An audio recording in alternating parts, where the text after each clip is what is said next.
তো গাইজ আজকে শুক্রবার উপলক্ষে যে টুর্নামেন্ট খেলানোর কথা ছিল সেটা 5টা খেলানোর কথা ছিল, আমরা 3টা খেলাতে পারছি। আর কোনো এক কারণে 2টা খেলানো যায়নি, ওইটাও খেলাই দিব। তো 5টার মধ্যে একটা উইনার ছিল আমাদের মাসুম ভাইয়া। মাসুমের এখন আমরা পেমেন্টটা করে দেবো, মানে ডায়মন্ডটা আর কি দিয়ে দেবো। তো আমরা এখানে অ্যাপ ওপেন করে নিলাম, নেওয়ার পর এখানে তার ইউআইডিটা দেবো। এখানে আগে আমরা উইকলি লাইট সিলেক্ট করে নিলাম এবং তার ইউআইডিটা দিলাম। দেওয়ার পর এখানে চেক দিলাম, নাম দেখতে পারছো এখানে 4x স্লট দেখা যাচ্ছে তার নাম, এটা ইউআইডি। এখানে নাম পেস্ট করে এখানে সার্চ করলে প্লেয়ারের নাম দেখা যায়। তো এখানে আমরা বিকাশ আর নগদ সিলেক্ট করে আমরা এখানে বাই নাও টিপ দিলাম। তো এখানে বিকাশ পেমেন্ট সিলেক্ট করে নিয়ে এখানে তাদের যে নাম্বারটা আছে এটা কপি করে নিলাম।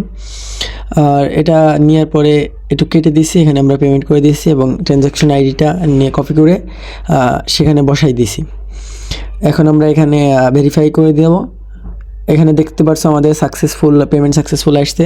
এটা দেখতে পারছো এখানে পেন্ডিংয়ে আছে, একবার রিফ্রেশ করলেই কমপ্লিট হয়ে যাবে, ঠিক আছে। এটা সেকেন্ড টাইম লাগে। তো দেখতে পারছো তোমরা কমপ্লিট হয়ে গেছে অর্ডারটা। আর আমরা মাসুম ভাইকে এটা দিয়েছি, মাসুম ভাই এটা পেয়ে থাকলে অবশ্যই আমাদের কমেন্টে জানাবেন।